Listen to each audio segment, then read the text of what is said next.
दो कर्मी थे, एक वीरेंद्र शुक्ला थे, एक अवनीश पांडे थे। और इनके बारे में मेरे को बताने की जरूरत नहीं है, ना जगदीश ठाकुर के बारे में, ना अवनीश पांडे के, ना वीरेंद्र शुक्ला के बारे में। पूरा मऊगंज जाता है, तीनों लोग यहीं पर लगभग कई वर्षों से इसी मऊगंज जिला में जमे हुए हैं। और किस तरह का इनका आतंक है, उनके खिलाफ कई लोगों ने अपनी समस्या है पुलिस अधीक्षक कार्यालय में आकर सुनाई, जिनको मैंने उन पीड़ितों की आवाज़ को उठाया और उसी का परिणाम है, जिसने खुले तौर पर यह बताया कि ये मतलब उच्च न्यायालय के आदेश को पालन कराने के लिए जगदीश ठाकुर ने 10,000 रुपये की मांग की थी। और उसी बात को मैंने सार्वजनिक किया, उस पीड़ित की आवाज़ को मैंने उठाया। उसका परिणाम है कि आज हमारे साथ इस तरह का अभद्रतापूर्वक व्यवहार, थाना प्रभावित गुंडागर्दी की गई और कलेक्ट्रेट कार्यालय के सामने, पुलिस अधीक्षक कार्यालय के सामने, यह बहुत बड़ी बात है। और आगे वरिष्ठ अधिकारियों से और वरिष्ठ अधिकारियों से, सरकार से, जो भारत यहाँ सरकार है मध्य प्रदेश सरकार द्वारा एक पत्रकार सुरक्षा कानून जारी किया गया है। उसमें लिखा गया है कि पत्रकार के खिलाफ कोई भी आरोप शिकायत दर्ज होती है तो पहले उसकी वरिष्ठ अधिकारी जांच करेंगे, IAS IPS के। इसके बाद उसके ऊपर जांच सिद्ध होने पर अपराध पंजीबद्ध होगा। लेकिन वहाँ पर एक तस्कर के करिंदे से, जो शराब कारोबारी है, जिसने पूरे मऊगंज में कोरेस का गढ़ बना दिया था, वहीं पर जिसने पुलिस को पिटवाया, उसके करिंदे द्वारा एक फर्जी शिकायत मेरे नाम पर की गई और थाना प्रभारी को शिकायत कर लिए। कब किए? जिस दिन उसकी गिरफ्तारी हुई, उसी समय उसको ऊपर बिठा के और लिखवा लिए। और लिखवाने, चूँकि मैं उनके थाना प्रभारी के जो कुकृत्य हैं उनको उजागर कर रहा था, तो वो बौखलाए थे। इसका परिणाम है कि आज उससे वो एक मनगढ़ंत पूरी रचना रची गई, पूरी FIR। मैं वरिष्ठ अधिकारियों से इसकी जांच, उच्च स्तरीय जांच की मांग करता हूं, क्षेत्रीय विधायक से और अपने यहाँ के जो जिला मंत्री हैं, जिला प्रभारी मंत्री हैं, उनसे चाहता हूँ, प्रदेश मुखिया मोहन सरकार से यह मांग करता हूँ, और साथ में यहाँ पर SP और कलेक्टर से भी मांग करता हूँ कि यह लोकतंत्र के स्तंभ को इस तरह से जलील करते हुए उनकी आवाज़ को दबाया जाएगा। तो आज हमारी बारी है, कल आपकी बारी है, कल किसी और की बारी है। जनता की आवाज़ कौन सुनेगा, कौन सुनेगा, किसको सुनाएगा, क्या बताएंगे। यहाँ पे पता चला कि लोकतंत्र को बुलडोजर से ढाया जा रहा है, और पता चला कि लोकतंत्र को बनाने के लिए, लोकतंत्र को बचाने के लिए, लोकतांत्रिक देश बनाने के लिए बहुत सारे लोगों ने बलिदान दिया है। हमको लगा एक बलिदान की ज़रूरत है, उसके लिए मैं जबलपुर से सीधे यहाँ आ रहा हूँ। सबसे 2-3 सवाल है आपके माध्यम से जगदीश ठाकुर को और SP साहब को भिजवा दीजिएगा कि एक गरीब ब्राह्मण की 80 वर्ष की मां के साथ बलात्कार करने की खुलेआम धमकी दी गई, ऑडियो वायरल हुआ। एक तथाकथित तस्कर, जिसकी तस्करों के साथ साठ-गांठ का पैसे लेन देन का ऑडियो वायरल हुआ, उसको पकड़ने की और जेल भेजने में इनकी छुच्छी जो थी तो ढीली हो गई और हवा निकल गया। एक नाबालिग की हत्या हुई, एक लौता पुत्र था, आज सालों हो रहे हैं, इनका फ्यूज उड़ गया उस हत्या का खुलासा करने का। एक गरीब सोनी परिवार के लड़के को 4-4 गोलियां मारी गई, और यहाँ के तथाकथित अपराधियों के संरक्षक और रिश्तेदार और परिवार का सदस्य है, नामजद है। थाना प्रभारी जगदीश ठाकुर को भी पता है कि कौन गोली चलाया था, और अगर वो पकड़ जाए तो इस सारे नई गढ़ी और मऊगंज क्षेत्र के अपराधी जो हैं, उनका संरक्षक आका कौन है, और 1000 से ज़्यादा अवैध पिस्टल और कट्टों का खुलासा हो जाए। उनको पकड़ने के लिए पैर कांपने लगते हैं, पैरालिसिस मार जाता है। और जो जनता की आवाज़ है, जो लोकतंत्र का प्रहरी है, और जो कहते हैं कि समाज का दर्पण है, और वो दर्पण अगर दिखा देता है कि चेहरा में कालिक है, दर्पण दिखा देता है कि तुमने भ्रष्टाचार किया है जनता के बूंद बूंद पानी का, और दर्पण दिखा देता है कि राइजिंग पाइप जितने हैंडपंपों की थी एक भी नहीं है, और तुम्हारा तो तथाकथित खासम खास पूर्व सरपंच है, उसकी ओसारी में चारों तरफ वो बल्ली की तरह पूरे नई गढ़ी क्षेत्र की राइजिंग पाइप लगी हुई है। वहाँ जाकर रेत डालने में तुम्हारे चूल्हे हिल जाते हैं। और जब वही एक पत्रकार सवाल करता है तो उसको अपराधी की तरह, आपके माध्यम से उन पत्रकारों से मेरा कहना है कि बहुत ज़्यादा चापलूसी कर रहे हो, एक दिन तुम्हारे साथ भी यही होगा। पानी बगैर तुम्हारा भी परिवार मरेगा, और हो न हो जिस दिन हत्या उस सुभाष के बेटे की तरह तुम्हारे परिजन की होगी, समझ में आएगा।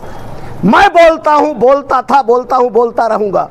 और एक मिथिलेश क्या, हजारों तैयार हैं जो हिंदुस्तान की आज़ादी की कीमत समझते हैं, वो सब तैयार हैं। तलबे चाट के जीने वाले और होंगे। हम क्रांति और न्याय पे, लोकतंत्र पे और संविधान पे भरोसा करते हैं। हम चुप नहीं बैठेंगे। मुकदमों का डर हमें नहीं है, अभी लोकतंत्र और कानून है, वो न्याय करेगा। मैं अभी देता हूं आवेदन तत्काल बगैर जांच के FIR कर दो ना। हिंदुस्तान के संविधान में नियम है, आपको नोटिस देना था मिथिलेश त्रिपाठी को, नोटिस के बाद अगर नहीं आते तो आप गिरफ्तारी करते। आपने कब सूचना दी, कब इनको नोटिस दे के बुलाया, कौन सा ऐसा संगीन अपराध था, कौन सा ऐसी बातचीत थी। हो सकता है कि कोई व्यक्ति ऐसे, मैं चाहूँ किसी दुकान में सामान लूँ या मेरा गेहूं बेचूं, मसूर बेचूं और कहीं पैसा मैं लेता रहूं तो तुम वीडियो करके और सामने वाले से को बैन करके और उससे आवेदन लिखवाओ कि लिखो कुंज बिहारी के नाम की हफ्ता वसूली कर रहा था। किस बात के लिए पैसा? मिथिलेश त्रिपाठी का कहना है कि उसने विज्ञापन लगवाया था, तो विज्ञापन का मैं भी पैसा देता हूं और मध्य प्रदेश नहीं हिंदुस्तान की सरकार विज्ञापन का पैसा देती है, सारे पेपरों को देती है। सारे पेपर वालों पे अड़ीबाजी का केस चलाओ ना, हिंदुस्तान टाइम्स हो, कोई भी हिंदुस्तान का पेपर हो, सब विज्ञापन का पैसा सरकार से लेते हैं। उनके ऊपर, सबके ऊपर अड़ीबाजी का केस चलाओ ना, क्योंकि वो भी सरकार के खिलाफ चलाते हैं, वो भी तुम्हारे खिलाफ चलाते हैं। तो लगा दो सब पे अड़ीबाजी, तब मानो कि मिथिलेश पे भी लगा दो। क्या होगा अगला कदम जिस प्रकार से पत्रकार पर हमला किया गया? जो कदम है हिंदुस्तान के न्याय और बापू का जो मार्गदर्शन था उसके हिसाब से पानी के लिए सत्याग्रह शुरू करेंगे।